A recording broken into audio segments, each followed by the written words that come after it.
इस वक्त देश बहुत गंभीर संकट से गुजर रहा है।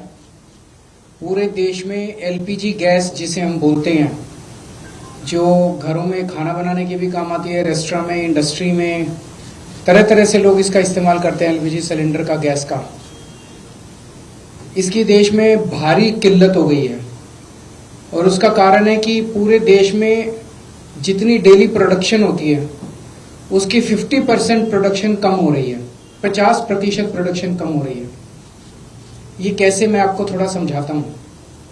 हमारे देश में जितनी एलपीजी की खपत है उसका 60% इंपोर्ट होता है और उस 60% इंपोर्ट का 90% स्ट्रेट ऑफ हर्मुज से आता है। और स्ट्रेट ऑफ हर्मुज अब इंडिया में जितना आता था इंडिया के लिए बंद हो गया, तो 90% इंपोर्ट्स कम हो गए हैं। तो लगभग 50-55% प्रोडक्शन हमारे देश की एलपीजी की कम हो गई है। इसका सबसे ज्यादा खामियाजा इस वक्त इमीडिएटली रेस्टोरेंट्स और होटल बर्दाश्त कर रहे हैं। सरकार ने आदेश जारी किया है कि रेस्टोरेंट और होटल्स को एलपीजी गैस मुहैया नहीं कराई जाएगी। रेस्टोरेंट्स एंड होटल्स एलपीजी की स्टॉक नहीं रख सकते, वो उसको स्टोर करके नहीं रख सकते क्योंकि सेफ्टी कंसर्न्स होते हैं। तो जितने एलपीजी सिलेंडर उनको रोज चाहिए होते हैं उतनी डेली की डेली उनको सप्लाई की जाती है। तो अब एकदम से अगर एलपीजी बंद हो गई तो उनके पास तो 2 दिन का भी स्टॉक नहीं है, 1 दिन का भी स्टॉक नहीं है। इसकी वजह से अब मुंबई में 20% होटल और रेस्टोरेंट बंद हो चुके हैं और लगभग अगले 2 दिन के अंदर 50% रेस्टोरेंट और होटल बंद होने जा रहे हैं। तमिलनाडु में लगभग 10,000 होटल और रेस्टोरेंट्स बंद होने की कगार पे हैं। पंजाब और दिल्ली एनसीआर में हजारों होटल और रेस्टोरेंट्स आने वाले कुछ दिनों के अंदर बंद होने जा रहे हैं। और ये पीक वेडिंग सीजन है, शादियों का सीजन है। तो मुझे लगता है अगर ये जारी रहा तो बहुत सारे लोगों को शादियां पोस्टपोन करनी पड़ेंगी। और इसी तरह की कहानियां बेंगलोर, हैदराबाद, पश्चिम बंगाल, छत्तीसगढ़, हरियाणा, बिहार, सब जगह से आ रही हैं। मोरबी जो गुजरात में है, जिसको कि टाइल इंडस्ट्री का एक तरह से कैपिटल माना गया है, वहां पे 650 इंडस्ट्रीज हैं। उनमें से 170 इंडस्ट्री बंद हो चुकी है और 1 लाख लोग बेरोजगार हो चुके हैं। पूरे देश में इससे 1 करोड़ से ज्यादा लोगों के एकदम से बेरोजगार हो जाने की आशंका है।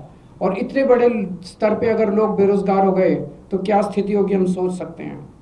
और पिछले दिनों में सरकार ने कॉमर्शियल भी और डोमेस्टिक भी दोनों एलपीजी के दाम काफी ज्यादा बढ़ा दिए हैं। जो सरकार ने बढ़ाए वो तो अलग है, लेकिन अब मार्केट में जम के ब्लैक हो रही है एलपीजी की चारों तरफ। हमें यह समझना पड़ेगा ये क्यों हो रहा है। ये हो रहा है क्योंकि इजराइल और अमेरिका ने ईरान के ऊपर हमला किया। स्ट्रेट ऑफ हर्मुज जो है, वहां से दुनिया का काफी ज्यादा तेल और गैस जो है उसका आवागमन होता है। ईरान ने स्ट्रेट ऑफ हर्मुज पे कब्जा किया हुआ है और ईरान ने कहा है कि जो उनके फ्रेंडली देश हैं केवल उन्हीं को वहां से अपनी शिप्स ले जाने लाने का अधिकार होगा। तो जैसे रशिया, चाइना, केवल उनके शिप्स को अलाउ किया जा रहा है। इंडिया ने सबसे बड़ी, प्रधानमंत्री मोदी जी ने सबसे बड़ी गलती जो की है वो ये है, किसी भी युद्ध के अंदर जब हमारा कोई स्टेक ही नहीं है, हमें किसी भी पक्ष का साथ नहीं देना चाहिए था, हमें न्यूट्रल रहना चाहिए था। नॉन अलाइंड पॉलिसी भारत की विदेश नीति पिछले 75 साल से चली आ रही थी, जिसको प्रधानमंत्री ने चंद दिनों के अंदर डिमोलिश कर दिया। वो जाके सीधे इजराइल और अमेरिका के साथ खड़े हो गए, ईरान के खिलाफ खड़े हो गए। युद्ध शुरू होने के 1 दिन पहले उन्हें इजराइल जाने की क्या जरूरत थी? युद्ध शुरू होने के 1 दिन पहले उन्होंने नेतन्याहू को झप्पी पाने की क्या जरूरत थी? ये करके उन्होंने पूरे देश को संकट के अंदर डाल दिया है। और वो ऐसा क्यों कर रहे हैं ये हमारी समझ के परे है। आज तक भारत ने कभी भी अंतरराष्ट्रीय स्तर के ऊपर ना इस साइड का पक्ष लिया ना उस साइड का पक्ष लिया।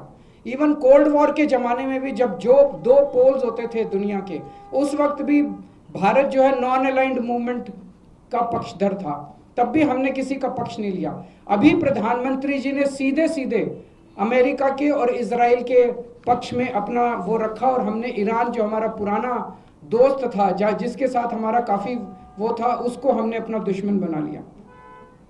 140 करोड़ पिछले कुछ दिनों में, पिछले कुछ महीनों में, पिछले 1 साल से हम देख रहे हैं किस तरह से प्रधानमंत्री मोदी जी सीधे सीधे, ऐसा लगता है मेरे को ये शब्द इस्तेमाल करते हुए बेहद शर्म महसूस हो रही है, प्रधानमंत्री मोदी जी ट्रंप के गुलाम बने हुए हैं।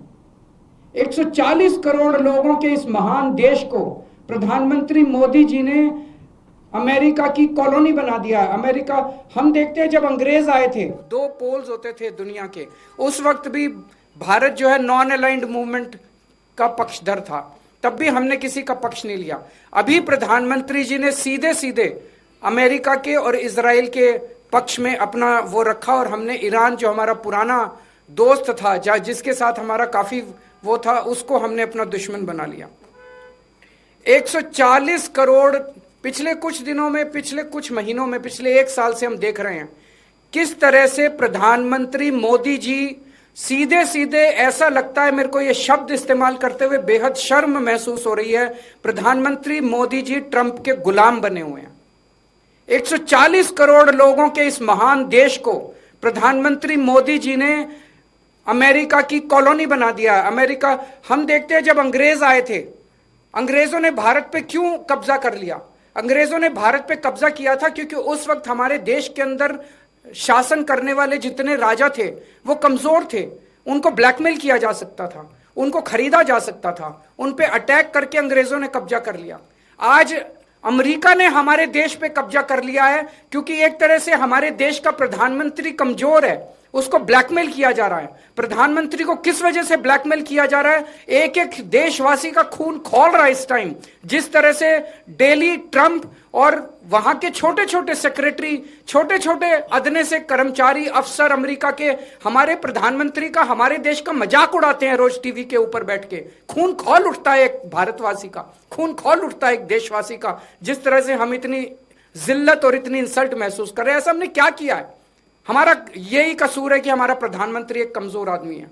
जो आदेश देते हैं ट्रंप, सर झुका के, जी हजूर करके हमारे देश के प्रधानमंत्री उसको मान लेते हैं। ट्रंप ने कहा अपनी कॉटन ड्यूटी, जो अमेरिका से कॉटन आएगी उस पर ड्यूटी 0 करो। प्रधानमंत्री ने कहा जी हजूर, करते हैं, और कर दी। भारत के सैकड़ों लाखों किसान इसकी वजह से बर्बाद हो गए, लेकिन उन्होंने ट्रंप की सुनी। ट्रंप ने कहा रशिया से ऑयल खरीदना बंद करो, मोदी जी ने कहा जी हजूर, करते हैं। रशिया से ऑयल खरीदना बंद कर दिया। 8 लाख करोड़ रुपए का सालाना नुकसान हुआ इसकी वजह से देश को, 8 लाख करोड़ रुपए का। क्यों किया? ट्रंप ने कहा जितना सामान तुम भेजोगे उस पर 18% ड्यूटी लगेगी और जो अमेरिका से सामान इंडिया आएगा उस पर 0% ड्यूटी लगेगी। मोदी जी ने कहा जी हजूर, करते हैं, और उन्होंने कर दिया। देश के कितने कर्मचारी बेरोजगार हो गए, कितनी इंडस्ट्री बंद हो गई, लाखों करोड़ों किसानों का नुकसान हो गया। और अब उन्होंने इस युद्ध के अंदर ट्रंप का और इजराइल का साथ दिया है। हम ये जानना चाहते हैं कि प्रधानमंत्री जी की क्या मजबूरी है? कुछ तो है ट्रंप के पास, प्रधानमंत्री मोदी जी का, जिस वजह से मोदी जी इतने मजबूर हैं। ट्रंप खुलेआम कह रहा है मेरे पास मोदी जी के कुछ ऐसे राज हैं जिनको अगर मैं पब्लिक कर दूं तो मोदी जी का करियर खराब हो जाएगा। अगर मोदी जी को लगता है कि कुछ ऐसी शर्मनाक बातें हैं ट्रंप के पास जिनको पब्लिक में आने से उन्हें नुकसान होगा, वो इस्तीफा दे दें, पर देश के साथ खिलवाड़ ना करें। कोई और बच जाएगा प्रधानमंत्री। अगर उन्हें अपने जो उनके सीक्रेट्स हैं ट्रंप के पास, उसके पब्लिक होने से डर लगता है, वो इस्तीफा दे दें, पर देश को बर्बाद ना करें। 1947 में हमारा देश आजाद हुआ, उस वक्त हमारा देश इकोनॉमिकली और कई चीजों में बहुत कमजोर था। इसके बावजूद पूरी दुनिया में भारत की एक इज्जत थी, पूरी दुनिया के अंदर भारत का सम्मान होता था। 1971 में जब सीधे सीधे अमेरिका ने धमकी दी थी इंदिरा गांधी जी को, तत्कालीन प्रधानमंत्री को, कि अगर तुमने पाकिस्तान पे हमला किया तो अमेरिका भारत पे हमला कर देगा। इंदिरा गांधी ने अमेरिका की एक नहीं सुनी, हमने पाकिस्तान पे हमला करके बांग्लादेश को आजाद कराया। वो एक जमाना था जब भारत चौड़ा होकर पूरी दुनिया के अंदर चल। आज हमारे देश के प्रधानमंत्री मोदी जी ने भारत का सर झुका दिया है पूरी दुनिया के अंदर। हम चाहते हैं कि ये पॉलिसी, फॉरेन पॉलिसी इस तरह की ना की जाए, हमें अमेरिका का गुलाम ना बनाया जाए, ट्रंप के सामने नतमस्तक ना हुआ जाए, और देश की विदेश नीति हमारे भारत के क्या इंटरेस्ट्स हैं उसके हिसाब से बननी चाहिए, ना कि प्रधानमंत्री जी की मजबूरियों और कमजोरियों की गुलाम होनी चाहिए। सिग्नल तोड़ा, चालान कटेगा। बिकॉज एनर्जी सेक्टर अगर खराब हुआ तो पूरे देश के अंदर हाहाकार मच जाएगा। एयर फेयर भी बढ़ेंगे क्योंकि फिर वो भी तेल पे निर्भर करता है। Thank you.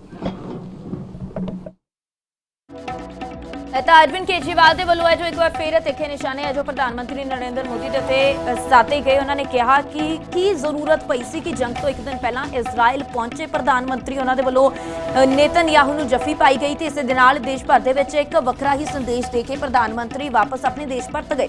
ਇਸ ਨਾਲ ਅਰਵਿੰਦ ਕੇਜਰੀਵਾਲ ਨੇ ਉਹ ਜ਼ਿਕਰ ਵੀ ਕੀਤਾ ਕਿ ਅਜਿਹਾ ਕਿਹੜਾ ਰਾਜ ਹੈ ਡੋਨਲਡ ਟਰੰਪ ਕੋਲ ਕਿ ਡੋਨਲਡ ਟਰੰਪ ਦੇ ਇਸ਼ਾਰਿਆਂ ਦੇ ਉੱਤੇ ਦੇਸ਼ ਦਾ ਪ੍ਰਧਾਨ ਮੰਤਰੀ ਹੁਣ ਫੈਸਲੇ ਕਰ ਰਹੇ ਹੈ। ਤਾਂ ਉਹਨਾਂ ਨੇ ਵੀ ਜ਼ਿਕਰ ਕੀਤਾ ਕਿ ਪ੍ਰਧਾਨ ਮੰਤਰੀ ਨਰਿੰਦਰ ਮੋਦੀ ਆਪਣੇ ਰਾਜ ਨੂੰ ਰਾਜ ਰੱਖਣ ਦੇ ਪਿੱਛੇ ਹੈ ਜੋ ਦੇਸ਼ ਨੂੰ ਬਰਬਾਦ ਨਾ ਕਰਨ। LPG ਘਟਣ ਦਾ ਸਭ ਤੋਂ ਵੱਧ ਅਸਰ ਉਹਨਾਂ ਨੇ ਜ਼ਿਕਰ ਕੀਤਾ ਕਿ ਹੋਟਲਾਂ ਦੇ ਉੱਤੇ ਪੈ ਰਿਹਾ ਹੈ। ਕਿੰਨੇ ਹੋਟਲ ਦੇਸ਼ ਭਰ ਦੇ ਵਿੱਚ ਹੁਣ ਬੰਦ ਹੋਣ ਦੀ ਕਗਾਰ ਤੇ ਨੇ, ਇਸ ਦਾ ਜ਼ਿਕਰ ਵੀ ਅਰਵਿੰਦ ਕੇਜਰੀਵਾਲ ਕਰਦੇ ਨਜ਼ਰ ਆਏ। ਉਹਨਾਂ ਨੇ ਕਿਹਾ ਕਿ ਮੁੰਬਈ ਦੇ ਵਿੱਚ 20% ਹੋਟਲ ਤੇ ਰੈਸਟੋਰੈਂਟ ਬੰਦ ਹੋਏ ਨੇ ਤੇ ਕਈ ਇਸੀ ਰਾਹ ਦੇ ਉੱਤੇ ਨੇ।